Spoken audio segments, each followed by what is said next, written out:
Think of it. The song that needs no introduction and is probably one of the few songs in history to be instantly recognizable from its first note. With over 83 million streams on Spotify and 97 million views on YouTube, it reached the peak position of 6th place on the official UK singles chart and 64th place on the US Billboard Hot 100, which is pretty impressive for a YouTuber, and is undoubtedly the most commercially successful song KSI has ever released. It was everywhere on social media, and even offline, you couldn't escape it because everyone was singing it. Like, I can't lie, I was guilty of doing that. The song is catchy for the wrong reasons. It is the lead single of his third upcoming studio album, Caught in Two Minds, whose name was confirmed by KSI himself in his 2023 documentary. With a single as memorable as this, albeit for the wrong reasons, is no doubt there's already a bigger buzz for his next album than any of his previous ones. Starting from the first project he released after he started taking music a little more seriously, he released a collab album with this fat British guy Randolph titled New Age with a Horizon New Dawn ass cover, which peaked at number 17 on the UK albums chart. Now this album and the buzz surrounding it was pretty big in the UK, especially with how expensive looking the music videos for this album were for some reason. Like, it was really clear from that alone that right off the bat, it's clear that mainstream success fell straight into his lap immediately because of how big of a YouTuber he already was. When it comes to the quality of the album, it's pretty goofy for the lack of a better word. Like, it just sounds so silly, you can't take it seriously. Like, The Beat of Real Name, for example. Who the hell was given permission to cook on that song? They should not cook ever again. It has one of the goofiest beats I've ever heard. It sounds like a Coco Melon song. But anyway, this project did get some buzz around KSI, but only around the British, so I don't know how big of an accomplishment that is. However, mainstream wise, no one really knew of this album's existence. It was only until he appeared with his first debut studio album, which was stacked with mainstream rap features and also with two of the most down bad washed up rappers I've ever seen. However, they still weren't enough to pull this album out of being a joke. Like, the quality in general, he was carried by every feature on this album. He still sounds lost. I don't know how to describe it. He just sounds lost on the mic. Like, he doesn't know what he's talking about. He doesn't know what to talk about. He doesn't know what he's doing. He's just like rambling in a semi-rapping tone off into the distance. Yeah, it did set JG's career up on an upwards trajectory and gave him his first actual mainstream success, even though pretty much no one liked it. I mean, this album did end up at number 2 of the UK album charts, so I guess those mainstream features paid off. Still doesn't exclude that Disney Star Wars ass writing on the final track though. Like, when I said he sounds clueless on this album, I'm being serious. What the hell is he even talking about on the last song? He says over and over again that this song was about his brother or some shit, but there was only like 4 lines that correlated to that. Fortunately for the 5 people who listened to his music, 1 year later in 2021, he dropped his sophomore studio album All Over the Place, which was just a jumbled mess of half-decent songs. There was basically no cohesion on this thing. None of the songs here share any notable similarities to each other,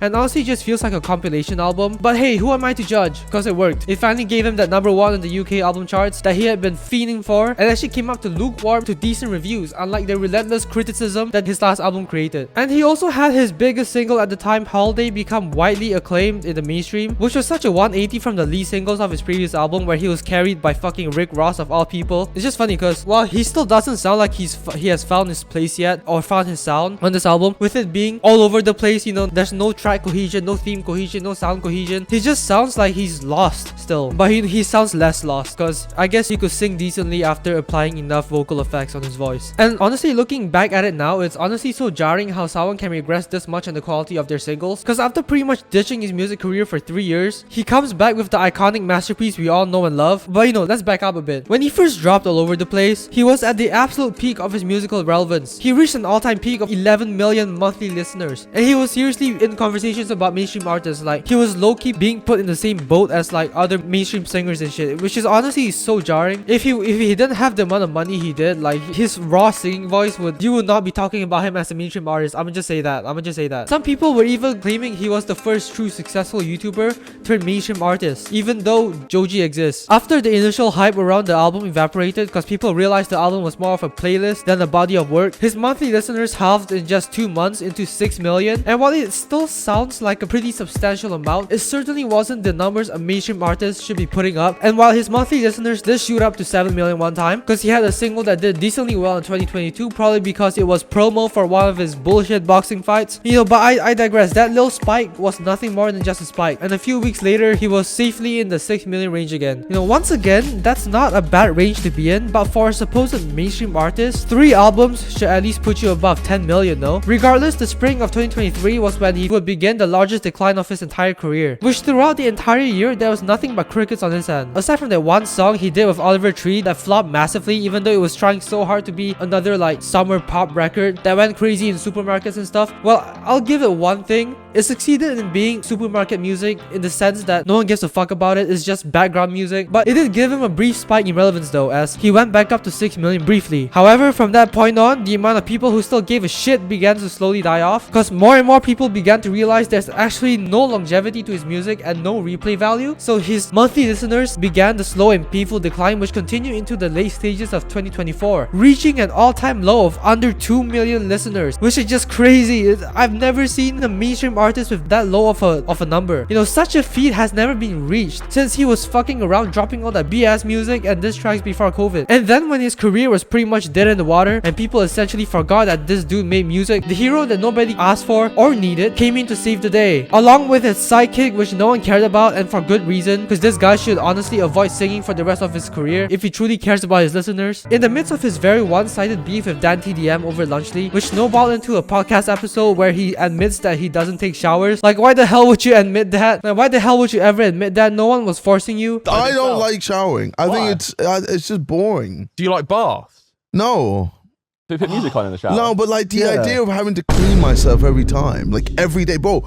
I literally train twice a day, every day, and I have to shower twice. Where he relentlessly teased the song and even misled viewers into pre-saving it, he dropped the world's 8th wonder, Thick of It, which featured a beyond washed up trippy red feature that no one cares about in the slightest. This song instantly made waves because of the controversy surrounding the alien looking ass motherfucker, and will go on to become the crux of every living being on the internet, as it was honestly inescapable, you know, unless you're Nick A30 of course. It's so good! Come on! He did take it back though later on, but his glazing is still funny to think about. Regardless of all the wrong reasons as to why this song was even popular in the first place, the numbers spoke for themselves, as KSI suddenly reached an all-time high in his career, jumping almost 11 million monthly listeners seemingly overnight for a peak of 12 million total. You know, as hard as it is for one to admit, his strategy of literally being the personification of Jaden Smith in his clip actually worked out well in his favor. Sure, no one takes him seriously anymore, and honestly no one likes him either, which I honestly don't know why people actually took him seriously back in 2021, because his music wasn't even that good. But this song and the controversy surrounding it gave much needed life into his flailing career. A few months later, in January of 2025, KSI has returned to the usual levels he saw after dropping his All Over the Place project, with a halved monthly listener count of 6 million. Man, I'm really starting to feel deja vu here. Like, he basically recreated the hype surrounding his second album with a shitty single, and sets up the stage pretty well for his third studio album to come in and take him to new heights. You know, hopefully the third studio album is nothing like Thick of It, if he wants to be taken seriously.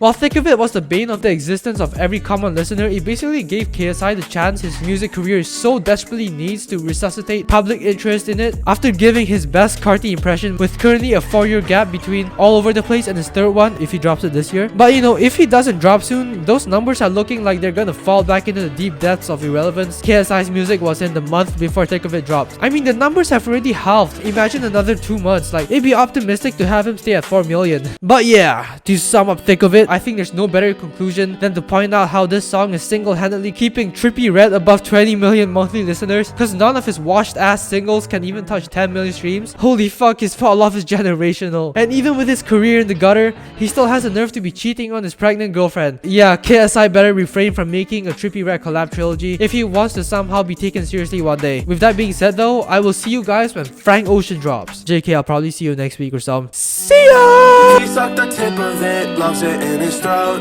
I told him he should blow, filled him up, made him choke. Shoved it in his ass, yeah, I gave him my bone. I fuck many guys every night, my dick broke.